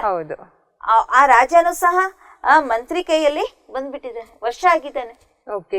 ಸೊ ತಾವು ತಮ್ಮ ಪವರ್ಸ್ ಅನ್ನ ಯೂಸ್ ಮಾಡಕ್ಕೆ ಅವನ್ಗೆ ಆಗ್ತಾ ಇಲ್ಲ. ಅಂದ್ಮೇಲೆ ಮನಸ್ಸನ್ನ ನಾವು ಕಂಟ್ರೋಲ್ ಮಾಡ್ಬೇಕಾದ್ರೆ ನಮ್ಮಲ್ಲಿ ಆ ಶಕ್ತಿ ಬೇಕು, ಅವಾಗ ನಾವು ಅದನ್ನ ಕಂಟ್ರೋಲ್ ಮಾಡಲು ಸಾಧ್ಯ. ಆ ಶಕ್ತಿಯನ್ನ ನಾವು ಹೇಗೆ ಪಡೆಯೋದು? ಶಕ್ತಿಯನ್ನ ನಾವು ಹೇಗೆ ಅನುಭವ ಮಾಡೋದು? ಮನಸ್ಸಿನ ಶಕ್ತಿಯನ್ನ ಅನುಭವ ಮಾಡ್ಬೇಕಾದ್ರೆ, ಮನಸ್ಸು ಶಕ್ತಿಶಾಲಿ ಆಗ್ಬೇಕಾದ್ರೆ ಅದಕ್ಕೆ ಬೇಕಾಗಿರೋದು ಸಕಾರಾತ್ಮಕ ವಿಚಾರ, ಪಾಸಿಟಿವ್ ಥಾಟ್ಸ್. ಹೇಗೆ ನೋಡಿ, ಉದಾಹರಣೆ ಅರ್ಥವಾಗಿ, ನೀವು ಇವತ್ತು ಅನೇಕರು ಕಂಪ್ಲೇಂಟ್ ಇದೆ, ಏನು ಮನಸ್ಸು ಚಂಚಲವಾಗಿದೆ, ಮನಸ್ಸು ಏಕಾಗ್ರ ಆಗಕ್ಕೆ ಸಾಧ್ಯ ಇಲ್ಲ, ತುಂಬಾ ಕಷ್ಟ, ಮನಸ್ಸು ಏಕಾಗ್ರ ಮಾಡೋದು ಬಹಳಷ್ಟು ಕಷ್ಟ ಅಂತ ಹೇಳ್ತಾರೆ ಇವತ್ತು. ಹೌದು ತಾನೆ? ಯಾಕಂದ್ರೆ ಮನಸ್ಸಿನಲ್ಲಿ ಶಕ್ತಿ ಇಲ್ಲ, ಅದಕ್ಕಾಗಿ ಮನಸ್ಸು ಏಕಾಗ್ರ ಆಗಲು ಸಾಧ್ಯ ಇಲ್ಲ. ಇವತ್ತು ನೋಡಿ, ಯಾರು ತುಂಬಾ ಏಜ್ಡ್ ಪರ್ಸನ್ ಇದ್ದಾರೆ, ಅವ್ರ ಹತ್ರ ಫಿಸಿಕಲ್ ಪವರ್ ಇಲ್ಲ ಅಂದ್ಮೇಲೆ ಅವ್ರು ನಡಿಬೇಕಾದ್ರೆ ಹೇಗ್ ನಡೀತಾರೆ? ಸ್ಟ್ರೈಟ್ ಆಗಿ ನಡೆಯಕ್ ಸಾಧ್ಯನಾ? ಇಲ್ಲ. ಕೆಲವೊಂದು ಬರೀ ಏನಾಗ್ತಾರೆ? ಜೋಲಾಡ್ತಾರೆ, ಆ ಕಡೆ ಈ ಕಡೆ ಒಂದ್ ಸ್ವಲ್ಪ ಶೇಕ್ ಆಗ್ತಾರೆ. ಕಾರಣ ಏನು? ಯಾಕಂದ್ರೆ ಫಿಸಿಕಲ್ ಸ್ಟ್ರೆಂತ್ ಅವರಲ್ಲಿ ಇಲ್ಲ, ಅದಕ್ಕಾಗಿ ಅವ್ರು ಏನಾಗ್ತಾರೆ? ಶೇಕ್ ಆಗ್ತಾರೆ, ನಡಿಬೇಕಾದ್ರೆ ಶೇಕ್ ಆಗ್ತಾರೆ. ಹಾಗೇನೆ ಮನಸ್ಸಿನಲ್ಲಿ ಶಕ್ತಿ ಇಲ್ಲದೆ ಇರೋ ಕಾರಣ ಮನಸ್ಸು ಏಕಾಗ್ರ ಆಗ್ತಾ ಇಲ್ಲ. ಸೊ ಮನಸ್ಸಿಗೆ ಶಕ್ತಿ ಬರೋದು ಹೇಗೆ? ಅದಕ್ಕೆ ಬೇಕಾಗಿರೋದು ಒಂದು ಹೆಲ್ದಿ ಫುಡ್. ಯಾವ ರೀತಿಯಾಗಿ ನೋಡಿ, ಶರೀರಕ್ಕೆ ಶಕ್ತಿ ಬೇಕು ಅಂದ್ಮೇಲೆ ಶರೀರಕ್ಕೆ ಹೆಲ್ದಿ ಫುಡ್ ಕೊಡ್ಬೇಕಾಗುತ್ತೆ. ಇವಾಗ ತಾವು ಮಾರ್ಕೆಟಿಗೆ ಹೋಗ್ತಾ ಇದ್ದೀರಾ, ಹೊಟ್ಟೆ ಹಸ್ದಿದೆ, ಅಲ್ಲಿ ಚೆನ್ನಾಗಿ ಗೋಬಿ ಮಂಚೂರಿ ಸ್ಮೆಲ್ ಬರ್ತಾ ಇದೆ, ಬೇಲ್ಪುರಿ ಸ್ಮೆಲ್ ಬರ್ತಾ ಇದೆ, ಪಾವ್ ಭಾಜಿ ಸ್ಮೆಲ್ ಬರ್ತಾ ಇದೆ, ತಿಂತೀರಾ, ಅಲ್ಲಿ ಹೊಟ್ಟೆ ತುಂಬುತ್ತೆ, ಬಹಳ ಟೇಸ್ಟ್ನು ಅನ್ಸುತ್ತೆ. ಅಂದ್ಮೇಲೆ ಅದು ಏನ್ ಡೈಲಿ ಮನೆಯಲ್ಲಿ ರೊಟ್ಟಿ ಪಲ್ಯ ತಿನ್ನೋದು, ಏನ್ ಅನ್ನ ಸಾರು ತಿನ್ನೋದು, ಇದು ಅದ್ರಲ್ಲಿ ಏನ್ ರುಚಿ ಇಲ್ಲ, ಇದೇ ತಿನ್ನೋದು ಬಹಳ ರುಚಿ ಅಂತ ಹೇಳ್ಬಿಟ್ಟು ಪ್ರತಿದಿನವೂ ನೀವು 3 ಟೈಮ್ ಅದೇ ತಿಂತಾ ಇದ್ರೆ ತಮ್ಮ ಆರೋಗ್ಯ ಏನಾಗುತ್ತೆ? ಹಾಳಾಗುತ್ತೆ. ಶಕ್ತಿನೂ ಸಿಗೋದಿಲ್ಲ, ಆಮೇಲೆ 2ನೇದು ಆರೋಗ್ಯನೂ ಏನಾಗ್ತದೆ? ಹಾಳಾಗುತ್ತೆ. ಹಾಗೇನೆ ಮನಸ್ಸಿಗೆ ಶಕ್ತಿ ಬೇಕು ಅಂದ್ಮೇಲೆ ಅದಕ್ಕೆ ಆ ರೀತಿಯಾಗಿ ಆಹಾರ ಬೇಕು. ಸೊ ಮನಸ್ಸಿನ ಆಹಾರ ಏನು? ಮನಸ್ಸಿನ ಆಹಾರ ಇರೋದು ಸಂಕಲ್ಪ, ವಿಚಾರಗಳು, ಇದು ಮನಸ್ಸಿನ ಆಹಾರ. ಸೊ ಮನಸ್ಸಿನ ಆಹಾರ ವಿಚಾರಗಳಂದ್ಮೇಲೆ ಯಾವಾಗ ನಾವು ಪಾಸಿಟಿವ್ ವಿಚಾರನ ಮಾಡ್ತೀವಿ, ಸಕಾರಾತ್ಮಕ ವಿಚಾರನ ಮಾಡ್ತೀವಿ, ಆಗ ಆ ಮನಸ್ಸಿಗೆ ಇದು ಪೌಷ್ಟಿಕವಾದಂಥ ಆಹಾರ ಸಿಕ್ಕಿದ ಹಾಗೆ. ಇದು ವ್ಯರ್ಥ ವಿಚಾರ ಆಗಿರ್ಬೋದು ಅಥವಾ ನೆಗೆಟಿವ್ ವಿಚಾರ. ಇದು ಹೇಗಪ್ಪ ಅಂದರೆ ಹೇಗೆ ಗೋಬಿ ಮಂಚೂರಿ, ಪಕೋಡ, ಬೇಲ್ಪುರಿ ಅದು ತಿಂದ ಹಾಗೇನೆ, ಅದರಿಂದ ಏನು ಸಿಗೋದಿಲ್ಲ. ಆದರೆ ಯಾವಾಗ ನಾವು ರೊಟ್ಟಿ, ಪಲ್ಯ, ಅನ್ನ, ಸಾರು, ಹಾಲು, ಹಣ್ಣುಗಳು ಇದನ್ನು ಯಾವಾಗ ನಾವು ಸ್ವೀಕರಿಸ್ತೀವಿ ಅವಾಗೇನಾಗುತ್ತೆ, ಶರೀರಕ್ಕೆ ಶಕ್ತಿ ಸಿಗುತ್ತೆ. ಹಾಗೇನೆ ಮನಸ್ಸಿಗೆ ಶಕ್ತಿ ಸಿಗೋದು ಸಕಾರಾತ್ಮಕ ವಿಚಾರಗಳಿಂದ. ಮತ್ತೆ ತಾವು ಸಹ ನೋಡಿ, ಅಬ್ಸರ್ವ್ ಮಾಡಿ, ಯಾವಾಗ ನಮ್ಮ ಮನಸ್ಸಿನಲ್ಲಿ ನೆಗೆಟಿವ್ ವಿಚಾರ, ವ್ಯರ್ಥ ವಿಚಾರ ನಡಿಬೇಕಾದ್ರೆ ಅದು ಸ್ಪೀಡ್ ಹೇಗಿರುತ್ತೆ, ಫಾಸ್ಟ್ ಆಗಿರುತ್ತೆ, ಎಕ್ದಮ್ ಫಾಸ್ಟ್ ಆಗಿರುತ್ತೆ. ಅನೇಕ ವಿಚಾರಗಳು ತುರಂತ ಬರ್ತಾ ಇರುತ್ತೆ. ಹೌದು. ಅದೇ ಪಾಸಿಟಿವ್ ವಿಚಾರನ ಮಾಡಿ ಸ್ಲೋ ಆಗಿರುತ್ತೆ, ಎಕ್ದಮ್ ಸ್ಲೋ ಆಗಿರುತ್ತೆ. ಹೌದು. ಹಾಗೇನೆ ತಾವು ದೇಹಕ್ಕೆ ಯಾವಾಗ ನೀವು ಊಟ ಮಾಡ್ತೀರಿ ಅದನ್ನ ಚೆನ್ನಾಗಿ ಅಗಿಯೋದಿಲ್ಲ, ಅವಾಗ ಏನಾಗೋದಿಲ್ಲ, ಸರಿಯಾಗಿ ಡೈಜೆಷನ್ ಸಹ ಹೌದು ಆಗೋದಿಲ್ಲ. ಹೌದು ತಾನೆ? ಅದೇ ನೀವು ನಿಧಾನಕವಾಗಿ ನೀವು ಚೆನ್ನಾಗಿ ಅಗಿತಾ ನೀವು ಊಟ ಮಾಡಿ, ಅವಾಗ ಅದು ಏನಾಗ್ತದೆ, ಡೈಜೆಸ್ಟ್ ಆಗುತ್ತೆ ಮತ್ತು ನಿಮ್ಮ ಶರೀರಕ್ಕೆ ರಕ್ತನೂ ಸಿಗುತ್ತೆ. ಅವಾಗ ನೀವು ಹೆಲ್ದಿ ಆಗ್ತೀರಿ. ಹಾಗೇನೆ ಪಾಸಿಟಿವ್ ಥಾಟ್ಸನ್ನು ಹಾಗೇನೆ ಸ್ಲೋ, ಅದು ಸ್ಪೀಡ್ ಎಕ್ದಮ್ ಫಾಸ್ಟ್ ಆಗಿರೋದಿಲ್ಲ, ಅದು ಸ್ಲೋ ಆಗಿ ಬರುತ್ತೆ. ಅದರಿಂದ ಏನಾಗುತ್ತೆ, ಮನಸ್ಸಿನಲ್ಲಿ ಆ ಒಂದು ಶಕ್ತಿ ಜನರೇಟ್ ಆಗ್ತಾ ಇರುತ್ತೆ. ಅದರಿಂದ ಮನಸ್ಸು ಶಕ್ತಿಶಾಲಿ ಆಗುತ್ತೆ ಹಾಗೂ ಮನಸ್ಸು ಏಕಾಗ್ರ ಆಗಕ್ಕೆ ಸಾಧ್ಯ. ಅಕ್ಕವ್ರು ನೀವಂದ್ರಿ ಪಾಸಿಟಿವ್ ಥಾಟ್ಸಿಂದ ನಮಗೆ ಶಕ್ತಿ ಸಿಗುತ್ತೆ ಅಂತ ಹೇಳಿದ್ರಿ. ಆದರೆ ನಮಗೆ ಈಗ ಪಾಸಿಟಿವ್ ಥಾಟ್ಸ್ ಕ್ರಿಯೇಟ್ ಹೆಂಗೆ ಮಾಡೋದು ಅಂತಲೇ ನಮಗೆ ಗೊತ್ತಿಲ್ಲ, ಇದ್ರ ಬಗ್ಗೆ ನಾಲೆಜೇ ಇಲ್ಲ ನಮಗೆ. ಇವಾಗ ಪಾಸಿಟಿವ್ ಥಾಟ್ಸ್ ಅಂತ ನಮ್ಗೆ ಹೇಳಿದ್ವಿ. ಏನು ಅಂದರೆ ಒಂದು ನಿಸ್ವಾರ್ಥವಾದಂತಹ ಸಂಕಲ್ಪ, ಯಾವುದರಲ್ಲಿ ಸ್ವಾರ್ಥತೆ ಇಲ್ಲ. ಮತ್ತೆ ಅಂತ ಸಂಕಲ್ಪ ಯಾವುದರಲ್ಲಿ ನಮ್ದು ಒಳ್ಳೇದಿದೆ ಮತ್ತು ಬೇರೆಯವ್ರದ್ದು ಸಹ ಒಳ್ಳೇದಿದೆ. ಇವತ್ತು ನೋಡಿ, ಮನೆಯಲ್ಲಿನೂ ಸಹ ಕೆಲವೊಂದು ಬಾರಿ ಕೆಲವೊಂದು ಮಾತುಕತೆ ನಡೀತಾ ಇರ್ಬೇಕಾದ್ರೆ ಚಿಕ್ಕ ಮಕ್ಕಳು ಏನಂತ ಹೇಳ್ತಾರೆ ತಮ್ಮ ತಾಯಿ ತಂದೆಗೆ, ಯಾಕೆ ನೀವು ನೆಗೆಟಿವ್ ಥಾಟ್ಸ್ ಯಾಕೆ ಮಾಡ್ತಾ ಇದ್ದೀರಾ, ಬಿ ಪಾಸಿಟಿವ್. ಹೌದು, ಆದ್ರೆ ಹೇಗಿರೋದು ಅಂತಾನೆ ಗೊತ್ತಿಲ್ಲ ಅಂತ, ಹೇಗಿರೋದು ಅಂತ ಗೊತ್ತಿಲ್ಲ, ಆದ್ರೆ ಹೇಳ್ತಾರೆ ಬಿ ಪಾಸಿಟಿವ್ ಅಂತ. ಹೌದು. ಅದು ನೆಗೆಟಿವ್ ಯಾಕೆ ಆಗುತ್ತೆ, ನೆಗೆಟಿವ್ ವಿಚಾರಗಳು ಯಾಕೆ ಜಾಸ್ತಿ ಬರುತ್ತೆ ಅಂದ್ರೆ ಇದಕ್ಕೆ ಕಾರಣ ಏನಂದ್ರೆ, ಇವತ್ತು ನೋಡಿ, ನಾವು ಪ್ರತಿದಿನ ಬೆಳಗ್ಗೆ ಎದ್ದೇಳ್ತೀವಿ, ಎದ್ದ ತಕ್ಷಣ ನಾವೇನ್ ಮಾಡ್ತೀವಿ, ನ್ಯೂಸ್ ಪೇಪರ್ ಬೇಕು, ಟಿವಿ ಚಾನೆಲ್ಸ್ ಬೇಕು, ನ್ಯೂಸ್ ಪೇಪರ್ ಬೇಕು. ಕೆಲವ್ರಿಗೆ ಇಷ್ಟೊಂದು ಅಭ್ಯಾಸ ಆಗಿರುತ್ತಲ್ಲ, ಎಲ್ಲಿವರೆಗೆ ಕೈಯಲ್ಲಿ ನ್ಯೂಸ್ ಪೇಪರ್ ಇಲ್ಲ, ಎಲ್ಲಿವರೆಗೆ ಮತ್ತೊಂದು ಕೈಯಲ್ಲಿ ಚಾಯ್ ಇಲ್ಲ, ಅಲ್ಲಿವರೆಗೆ ಚಾಯ್ನೂ ಹೋಗೋದಿಲ್ಲ, ಅವ್ರ ದಿನಾನೂ ಪ್ರಾರಂಭ ಆಗೋದಿಲ್ಲ. ಹೌದು, ಹೌದು ತಾನೆ? ಅದನ್ನ ಆ ನ್ಯೂಸ್ ಪೇಪರ್ ಅಲ್ಲಿ ನಾವ್ ಏನ್ ನೋಡ್ತೀವಿ, ನ್ಯೂಸ್ ಪೇಪರ್ ಅಲ್ಲಿ ನೆಗೆಟಿವ್. ಅದನ್ನು ಸಹ ನೋಡಿ, ಇವಾಗ ನ್ಯೂಸ್ ಪೇಪರ್ ಅಲ್ಲಿ ಬಂದ ತಕ್ಷಣ ನಾವು ಏನ್ ನೋಡ್ತೀವಿ, ಫಸ್ಟ್ ಮೇನ್ ಪೇಜ್ ನೋಡ್ತೀವಿ, ಮೇನ್ ಪೇಜ್ ಫ್ರಂಟ್ ಪೇಜ್ ನಾವು ನೋಡ್ತೀವಿ. ಮತ್ತೆ ಫ್ರಂಟ್ ಪೇಜ್ ಅಲ್ಲಿ ಎಲ್ಲ ಇರೋದು ನೆಗೆಟಿವ್ಸ್. ಹೌದು. ಆದ್ರೆ ಆ ನ್ಯೂಸ್ ಪೇಪರ್ ಅಲ್ಲಿ ಕೆಲವೊಂದು ಪಾಸಿಟಿವ್ಸ್ ಇದಾವೆ. ಅದು ಎಲ್ಲಿರುತ್ತೆ, ಅದು ಎಲ್ಲೋ ಒಂದು ಒಳಗಡೆ ಪೇಪರ್ ಅಲ್ಲಿ ಒಂದು ಕಾರ್ನರ್ ಅಲ್ಲಿ ಅಲ್ಲಿ ಪಾಸಿಟಿವ್. ಆ ಕಡೆ ಯಾರು ಸಹ ಗಮನನೇ ಕೊಡೋದಿಲ್ಲ. ಇವತ್ತೇನೇ ನ್ಯೂಸ್ ಬಂದಿದೆ ಅಂತ ಮೇಲಿನ ಹೆಡ್ಲೈನ್ಸ್ ಅಷ್ಟು ನೋಡ್ತಾರೆ ಎಲ್ಲ ಕಡೆ, ಮುಗೀತು. ಸೊ ಬೆಳಗ್ಗೆ ನಾವು ಮನಸ್ಸಿಗೆ ಏನ್ ಮಾಡಿದ್ವಿ, ಏನ್ ಫೀಡ್ ಮಾಡಿದ್ವಿ, ನೆಗೆಟಿವ್ನೇ ಫೀಡ್ ಮಾಡಿದ್ವಿ. ಸೊ ಯಾವಾಗ ಪ್ರಾರಂಭನೇ ನಮ್ದು ನೆಗೆಟಿವ್ ಆಗುತ್ತೆ ಅಂದ್ಮೇಲೆ ಮನಸ್ಸಿಗೆ ಪಾಸಿಟಿವ್ ಯೋಚನೆ ಹೇಗ್ ಬರಕ್ ಸಾಧ್ಯ? ಆದ್ರೆ ಜಗತ್ತಲ್ಲಿ ಏನೇನ್ ನಡೀತಾ ಇದೆ ನಮ್ಗೆಲ್ಲ ಗೊತ್ತಿರ್ಬೇಕಲ್ಲ. ನಾವು ನ್ಯೂಸೇ ಓದ್ಲಿಲ್ಲ ಅಂತ ಅಂದ್ರೆ ನಮ್ಗೆ ಹೇಗ್ ಗೊತ್ತಾಗುತ್ತೆ? ನಾವು ಇದು ಹೇಳ್ತಾ ಇಲ್ಲ ನ್ಯೂಸ್ ಪೇಪರ್ ಓದ್ಬಾರ್ದು ಅಂತ ಹೇಳ್ತಾ ಇಲ್ಲ. Newspaper is necessary to read. ಯಾಕಂದ್ರೆ ಅದರಿಂದ ನಮ್ಗೆ ಗೊತ್ತಾಗುತ್ತೆ ಕೆಲವೊಂದು ಲಾಸ್ ಚೇಂಜ್ ಆಗುತ್ತೆ, ಕೆಲವೊಂದು ಅನೇಕ ಸಮಾಚಾರಗಳು ಬರುತ್ತೆ, ಅದು ನಮ್ಗೆ ನೆಸೆಸರಿ ಇದೆ ದಿನನಿತ್ಯ. ಆದ್ರೆ ನಾವು ಆ ನ್ಯೂಸ್ ಪೇಪರ್ ಅನ್ನು ಓದುವಂತ ಟೈಮ್ ಚೇಂಜ್ ಮಾಡ್ಬೋದಲ್ಲ. ಆದ್ರೆ ನಾವ್ ಏನ್ ಮಾಡ್ತಾ ಇದೀವಿ, ಎದ್ದ ತಕ್ಷಣ first we go to newspaper. ಅಲ್ಲಿ ನಾವು ರಶ್ ಆಗ್ತೀವಿ ನ್ಯೂಸ್ ಪೇಪರ್. ಕೆಲವೊಂದ್ ಬಾರಿ ನಾವು ನೋಡ್ತೀವಿ ಕೆಲವು ಮನೆಗಳಲ್ಲಿ ಆ ನ್ಯೂಸ್ ಪೇಪರ್ಗಾಗಿನೇ ಜಗಳ ನಡೀತಾ ಇರ್ತದೆ. ನಾನ್ ಫಸ್ಟ್ ಓದ್ತೀನಿ ಅಂತ. ಆದ್ರೆ ಬೆಳಗ್ಗೆ ಎದ್ದ ತಕ್ಷಣ ಯಾವಾಗ ನಾವು ಒಳ್ಳೆ ಸಂಕಲ್ಪ ಮಾಡ್ತೀವಿ, ಇವತ್ತು ದಿನ ನಮ್ಮ ದಿನ ತುಂಬಾ ಸುಂದರವಾದಂತಹ ದಿನ ಆಗಿದೆ, ಇದೊಂದು ಒಳ್ಳೆ ಚಾನ್ಸ್ ನನಗೆ ಇವತ್ತು ನಂಗೆ ಸಿಕ್ಕಿದೆ, ನಾನು ಏನ್ ಬೇಕಾದ್ರೂ ಅದನ್ನ ನಾನು ಈ ದಿನ ಮಾಡಕ್ ಸಾಧ್ಯ, ನಂದು ಈ ದಿನ ಪರಮಾತ್ಮನಿಂದ ಸಿಕ್ಕಿರುವಂತ ಒಂದು ಗಿಫ್ಟ್ ಅಂತ ನಾನು ತಿಳ್ಕೊಳ್ಬಹುದು ಅಂತ ಈ ರೀತಿಯಾಗಿ ನಮ್ಮ ಮನಸ್ಸಿನಲ್ಲಿ ವಿಚಾರಗಳು ಉತ್ಪನ್ನ ಆಗುತ್ತೆ. ನಾನು ಶ್ರೇಷ್ಠ ಆತ್ಮ ಆಗಿದ್ದೀನಿ, ನಾನು ವಿಶೇಷ ಆತ್ಮ ಆಗಿದ್ದೀನಿ, ನಾನು ಶಾಂತ ಸ್ವರೂಪ ಆತ್ಮ ಆಗಿದ್ದೀನಿ ಅನ್ನುವಂಥದ್ದು ಯಾವಾಗ ನಮ್ಗೆ ಈ ವಿಚಾರ ಎದ್ದ ತಕ್ಷಣ ಇದು ಬರುತ್ತೆ ಅಂದ್ರೆ ಅವಾಗ ಆ ಒಂದು ವಿಚಾರದ ಎಫೆಕ್ಟ್ ಏನಿದೆ ಇಡೀ ದಿನ ನಡೀತಾ ಇರುತ್ತೆ. ಓಕೆ ಸೊ ಎದ್ದ ತಕ್ಷಣ ನಾವು ಯಾಕಂದ್ರೆ ಎದ್ದ ತಕ್ಷಣ ನಮ್ಮ ಮೈಂಡ್ ಏನಿರುತ್ತೆ ಎಕ್ದಮ್ ಬ್ಲ್ಯಾಂಕ್ ಇರುತ್ತೆ, ಎಕ್ದಮ್ ಫ್ರೆಶ್ ಇರುತ್ತೆ. ಸೊ ಅವಾಗ ನಾವು ಏನ್ ಫೀಡ್ ಮಾಡ್ತೀವಲ್ಲ ಅದು ಏನಾಗಿ ಹೋಗುತ್ತೆ, ಇಡೀ ದಿನವರೆಗೂ ಕೆಲಸ ಎಫೆಕ್ಟ್ ಮಾಡುತ್ತೆ. ಆಗುತ್ತೆ ಅದರದ್ದು. ನ್ಯೂಸ್ ಪೇಪರ್ ಓದ್ಲಿಲ್ಲ ಅಂದ್ರೆ ಏನಾದ್ರೂ ಚೆನ್ನಾಗಿರೋದು ಓದ್ಬೋದಲ್ಲ, ಪಾಸಿಟಿವ್ ಇರೋದು ಓದ್ಬೋದು. ಹಾ, ಪಾಸಿಟಿವ್ ಇರೋದು ಇವತ್ತು ಅನೇಕ ಕೆಲವೊಂದು ಪುಸ್ತಕಗಳು ಸಿಗುತ್ತೆ, ನಾವು ಅದನ್ನ ಓದ್ಬೋದು. ಒಂದು 5 to 10 ಮಿನಿಟ್ಸ್ ನಾವು ಓದ್ಬೋದಲ್ಲ. ಓಕೆ, ಯಾವ್ದ್ರ ಮೂಲಕ ನಮ್ಗೆ ಅನೇಕ ಪಾಸಿಟಿವ್ ಥಾಟ್ಸ್ ಗಳನ್ನ ಸಿಗ್ಬೋದು. And after the breakfast news paper ಓದ್ಬೋದು, ನೋ ಪ್ರಾಬ್ಲಮ್. ನೀವ್ ಹೇಳಿದ ಪ್ರಕಾರ ಬೆಳಿಗ್ಗೆ ಎದ್ದು ನಾವು ಎಷ್ಟು ನಮ್ಮ ಮೈಂಡಿಗೆ ಪಾಸಿಟಿವ್ ಥಾಟ್ಸ್ ಕೊಡ್ತೀವಿ, ಇಡೀ ದಿನ ನಾವು ಅಷ್ಟು ಪಾಸಿಟಿವ್ ಆಗಿ ಇರ್ಬೋದು, ನಮ್ಮ ಮೈಂಡಿಗೆ ಅಷ್ಟು ಶಕ್ತಿ ಕೂಡ ಸಿಗತ್ತೆ ಅಂತ ಹೇಳಿದ್ರಿ. ಸೊ ನಮ್ಮ ಮನಸ್ಸಿಗೆ ನಾವು ಪಾಸಿಟಿವ್ ವೇ ಅಲ್ಲೇ ಥಿಂಕ್ ಮಾಡಬೇಕು, ನಮ್ಮ ಮನಸ್ಸು ಪಾಸಿಟಿವ್ ಡೈರೆಕ್ಷನ್ ಅಲ್ಲೇ ಹೋಗ್ಬೇಕು ಅಂತ ನಮ್ಮ ಮನಸ್ಸಿಗೆ ನಾವು ಹೇಗೆ ಟ್ರೈನಿಂಗ್ ಕೊಡ್ಬೋದು? ಮನಸ್ಸು ಒಂದು ಚಿಕ್ಕ ಮಗು ಇದ್ದ ಹಾಗೇನೆ. ಓಕೆ, ಇವಾಗ ನೋಡಿ, ಚಿಕ್ಕ ಮಕ್ಕಳಿಗೆ ತಾವು ಹೇಗೆ ಕಲಿಸ್ತೀರಾ, ಮಕ್ಕಳು ಹಾಗೆ ಕಲಿತಾರೆ. ಹೌದು ಹೌದು ತಾನೆ? ನಾವು ಪದೇ ಪದೇ ಹೇಳಿ ಅವ್ರ ಚಿಕ್ಕ ಮಕ್ಕಳಿಗೆ ಕಲಿಸ್ತೀರಲ್ಲ. ಹೌದು. ಸೊ ಹಾಗೇನೆ ಮನಸ್ಸುನು ಸಹ ಒಂದು ಚಿಕ್ಕ ಮಗು ಇದ್ದ ಹಾಗೇನೆ ಅದನ್ನು. ಸೊ ಅದಕ್ಕೆ ನಾವು ಪದೇ ಪದೇ ನಾವು ಏನ್ ಮಾಡ್ಬೇಕು, ಅದನ್ನ ಅದು ರಾಂಗ್ ಡೈರೆಕ್ಷನ್ ಹೋದ್ರೆ ಮತ್ತೆ ರೈಟ್ ಡೈರೆಕ್ಷನ್ ಅದಕ್ಕೆ ಮತ್ತೆ ಪದೇ ಪದೇ ಅದನ್ನ ತಿಳಿಸ್ತಾ ಇರ್ಬೇಕು, ಮನಸ್ಸಿಗೆ ಯೋಚನೆಯನ್ನ ಕೊಡ್ತಾನೆ ಇರ್ಬೇಕು. ಯಾಕಂದ್ರೆ ಇಷ್ಟು ಸಮಯವರೆಗೂ ನಾವು ಏನ್ ಅಭ್ಯಾಸ ಮಾಡಿದ್ವಿ, ಮನಸ್ಸಿಗೆ ನೆಗೆಟಿವ್ ಯೋಚನೆಯನ್ನೇ ಮಾಡೋದನ್ನ ಅಭ್ಯಾಸ ಮಾಡಿಸಿದ್ವಿ. ಹೌದು ತಾನೆ? ಮತ್ತೆ ಅಷ್ಟು ಬೇಗನೆ ಇವಾಗ ಚೇಂಜ್ ಆಗೋದಿಲ್ಲ, ಅದಕ್ಕೆ ಸಮಯ ಬೇಕು. ಅದಕ್ಕಾಗಿ ಮನಸ್ಸು ಒಂದ್ ಚಿಕ್ಕ ಮಗು, ಅದಕ್ಕೆ ನಾವ್ ಏನ್ ಕೆಲ್ಸನ ಕೊಡ್ತೀವಲ್ಲ ಅದ್ರ ತರಾನೇ ಮಾಡುತ್ತೆ. ಇವಾಗ ಉದಾಹರಣೆ ಅರ್ಥವಾಗಿ ಇವಾಗ ತಿಳ್ಕೊಳ್ಳಿ, ಒಂದು ತುಂಟಾದಂತ ಒಂದ್ ಮಗು ಬಹಳ ತುಂಟತನ ಮಾಡ್ತಾ ಇದೆ ಮನೆಯಲ್ಲಿ, ತಾಯಿಗೆ ತಮ್ಮ ಕೆಲಸ ಮಾಡಕ್ಕೆ ಕೊಡ್ತಾ ಇಲ್ಲ ಅಂದ್ಮೇಲೆ ಆ ಮಗುಗೆ ನೀವು 1-2 ಏಟ್ ಕೊಡಿ, ಅವಾಗ ಏನ್ ಮಾಡುತ್ತೆ, ಮತ್ತಿಷ್ಟು ಜಾಸ್ತಿ ಮಾಡುತ್ತೆ. ಹೌದು, ಕಟ್ ಹಾಕಿ ಮತ್ತಿಷ್ಟು ಜಾಸ್ತಿ ಕಿರ್ಚ್ಕೊಳಕ್ಕೆ ಶುರು ಮಾಡುತ್ತೆ.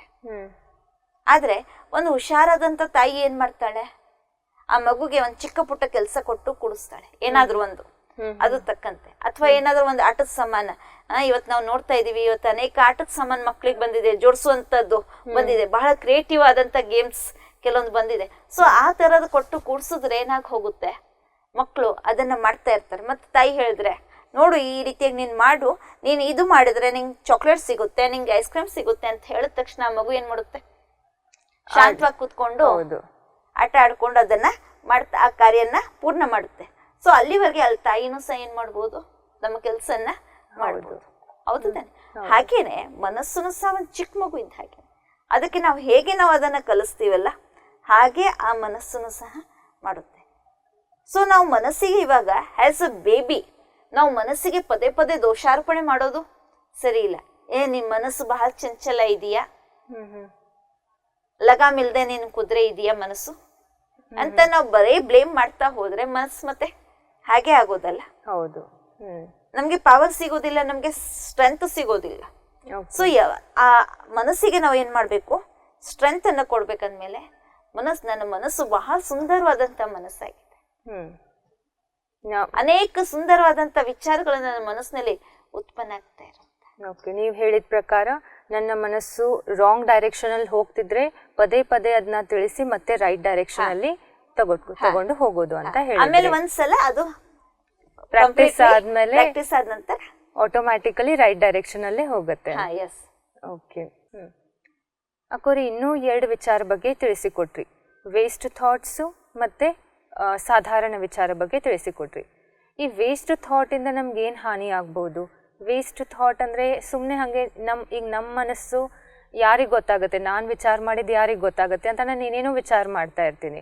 ಈ ವೇಸ್ಟ್ ಥಾಟ್ಸಿಂದ ಏನು ಹಾನಿ ಆಗ್ಬೋದು ನನಗೆ? ನನ್ನ ಮನಸ್ಸಿನ ವಿಚಾರ ಬೇರೆಯವ್ರಿಗೆ ಹೇಗೆ ಗೊತ್ತಾಗುತ್ತೆ ಅನ್ನೋಂಥದ್ದು ಇದು ಒಂದು ಸ್ವಲ್ಪ ಸರಿಯಲ್ಲ. ಯಾಕಂದ್ರೆ ನಾವು ಏನು ವಿಚಾರ ಮಾಡ್ತೀವಲ್ಲ ಅದು ನ್ಯಾಚುರಲಿ ಅದು ಥ್ರೂ ವೈಬ್ರೇಷನ್ಸ್ ಅದು ಬೇರೆಯವರಿಗೆ ಟಚ್ ಆಗುತ್ತೆ. ಇವಾಗ ನೋಡಿ ಉದಾಹರಣೆ ಅರ್ಥವಾಗಿ, ಇವಾಗ ನನ್ನ ಮನಸ್ಸು ಬಹಳ ಖುಷಿಯಲ್ಲಿದೆ, ಆಯ್ತಾ, ನಾವು ಮನೆಯಲ್ಲಿ ಬಹಳ ಖುಷಿಯಲ್ಲಿ ಇದ್ದೀವಿ. ಸೊ ಆ ಒಂದು ಮನಸ್ಸಿನ ಖುಷಿ ಏನಾಗಿದೆ ಅಲ್ಲ, ಆ ಮನೆ ವಾತಾವರಣದಲ್ಲಿ ಕಂಡು ಬರುತ್ತೆ. ಅದೇ ಎಲ್ಲಾದ್ರೂ ಸಾವಾಗಿದೆ, ಅಲ್ಲಿ ಎಲ್ಲಿ ದುಃಖ ಇದೆ, ನೀವು ಅಲ್ಲಿ ಹೋಗಿ ಅಲ್ಲಿ ವಾತಾವರಣ ನೋಡಿ ಹೇಗಿರುತ್ತೆ. ಭಲೆ ಯಾರು ಅಳ್ತಾ ಇಲ್ಲ, ಹೊರಗಡೆಯಿಂದ ಯಾರು ದುಃಖ ತೋರಿಸ್ತಾ ಇಲ್ಲ, ಆದ್ರೆ ಮನಸ್ಸಿನಲ್ಲಿ ಬಹಳಷ್ಟು ದುಃಖದ ವಿಚಾರಗಳು ಬರ್ತಾ ಇದೆ, ಬಹಳಷ್ಟು ಅವರು ಬಹಳ ದುಃಖದ ಅನುಭವನ ಮಾಡ್ತಾ ಇದ್ದಾರೆ ಅಂದಮೇಲೆ ಆ ಮನೆಯಲ್ಲಿ ವಾತಾವರಣ ಹೇಗಿರುತ್ತೆ? ಆಕ್ಚುಲಿ ತಾವು ಹೋದ ತಕ್ಷಣ ನಿಮ್ಗೆ ಗೊತ್ತಾಗುತ್ತೆ ಸಮಥಿಂಗ್ ಇಲ್ಲಿ ಸ್ಯಾಡ್ನೆಸ್ ಇದೆ, ಆ ಖುಷಿ ಇಲ್ಲ ಅನ್ನೋಂಥದ್ದು ನಂಗೆ ಗೊತ್ತಾಗುತ್ತೆ. ಇವಾಗ ತಗೊಳ್ಳಿ, ಇವಾಗ ನಾನು ಎಲ್ಲಾದ್ರೂ ಹೊರಗಡೆ ಹೋಗ್ಬೇಕು, ಡೋರ್ ಎಲ್ಲ ಲಾಕ್ ಮಾಡಿದೀನಿ, ತಕ್ಷಣ ತಾವು ಬಂದಿದ್ದೀರಾ, ಅವಾಗ ನನ್ ಮುಖನೇ ಒಂಥರ ಆದ್ರೆ ಅದೇ ಭಲೆ ನಾನು ಫೇಸ್ ಚೇಂಜ್ ಮಾಡಿಲ್ಲ, ಅದು ನಮ್ ಸಂಕಲ್ಪ ಬಂತು, ಇದು ಯಾಕಪ್ಪ ಇವ್ರು ಇವಾಗ ಬಂದ್ರು ಅಂತ ಸಂಕಲ್ಪ ಬಂದ ತಕ್ಷಣ ಆಕ್ಚುಲಿ ತಮ್ಗೆ ಏನಾಗುತ್ತೆ, ಏನೋ ಒಂದ್ ಫೀಲ್ ಆಗುತ್ತೆ, ಯಾಕರಪ್ಪ ಇವಾಗ ಬಂದೆ ಅನ್ನೋಂತ ಫೀಲ್ ಆಗುತ್ತೆ ಅಲ್ಲ. ಅಂದ್ರೆ ಇದ್ರ ಅರ್ಥ ಏನು, ನಾವು ಏನ್ ಯೋಚನೆಯನ್ನ ಮಾಡ್ತೀವಲ್ಲ ಅದು ಬೇರೆಯವ್ರಿಗೂ ಅದು ಟಚ್ ಆಗುತ್ತೆ, ಥ್ರೂ ವೈಬ್ರೇಷನ್ಸ್ ಅದು ಟಚ್ ಆಗುತ್ತೆ. ಸೊ ನಾವು ಮನಸ್ಸಿನ ಬಗ್ಗೆ ನಾವು ಕೇರ್ಲೆಸ್ ಆಗೋಕ್ಕೆ ಸಾಧ್ಯ ಇಲ್ಲ. ನಮ್ಮ ಮನಸ್ಸಿನ ವಿಚಾರ ಬೇರೆಯವ್ರಿಗೆ ಏನ್ ಗೊತ್ತಾಗುತ್ತೆ ಅಂತ ಇಲ್ಲ, ಅವ್ರಿಗೆ ಗೊತ್ತಾಗುತ್ತೆ ಅದು ಸಮಥಿಂಗ್, ದೇರ್ ಇಸ್ ಸಮಥಿಂಗ್ ಅಂತ ಇದು ಅವ್ರಿಗೆ ಗೊತ್ತಾಗುತ್ತೆ. ಅಕ್ಕವ್ರು ಇವತ್ತು 4 ಪ್ರಕಾರದ ಥಾಟ್ಸ್ ಬಗ್ಗೆ ಹೇಳಿಕೊಟ್ರಿ. Positive thoughts, negative thoughts, waste thoughts and necessary thoughts ಅಂತ ಹೇಳಿಕೊಟ್ರಿ. ತುಂಬ ಚೆನ್ನಾಗಿ ವಿವರಣೆ ಮಾಡಿದ್ರಿ. ಇದ್ರ ಬಗ್ಗೆ ಇನ್ನಷ್ಟು ಸ್ಪಷ್ಟವಾಗಿ ಮುಂದಿನ ಸಂಚಿಕೆಯಲ್ಲಿ ತಮ್ಮ ಜೊತೆಗೆ ಚರ್ಚೆ ಮಾಡೋಣ. ಅಷ್ಟುವರೆಗೂ ತಮಗೆ ತುಂಬ ತುಂಬ ಧನ್ಯವಾದಗಳು. ನಮಸ್ಕಾರ. ವೀಕ್ಷಕರೇ, ಇವತ್ತು ವಿಚಾರಗಳ ಬಗ್ಗೆ ತಿಳ್ಕೊಂಡ್ವಿ. ಈ ವಿಚಾರಗಳು ನಮ್ಮ ಜೀವನದಲ್ಲಿ ಹೇಗೆ ಪ್ರಭಾವ ಬೀಳುತ್ತದೆ ಅಂತ ತಿಳ್ಕೊಂಡ್ವಿ. ಇನ್ಮೇಲೆ ನಮ್ಮ ಜೀವನದಲ್ಲಿ ನಾವು ಸಕಾರಾತ್ಮಕ ವಿಚಾರಗಳನ್ನೇ ಮಾಡೋಣ. ಇದರ ಬಗ್ಗೆ ಇನ್ನಷ್ಟು ಸ್ಪಷ್ಟವಾಗಿ ವಿವರಣೆ ಮುಂದಿನ ಸಂಚಿಕೆಯಲ್ಲಿ ತಿಳ್ಕೊಳ್ಳೋಣ. ಅಷ್ಟುವರೆಗೂ ನಮಸ್ಕಾರ.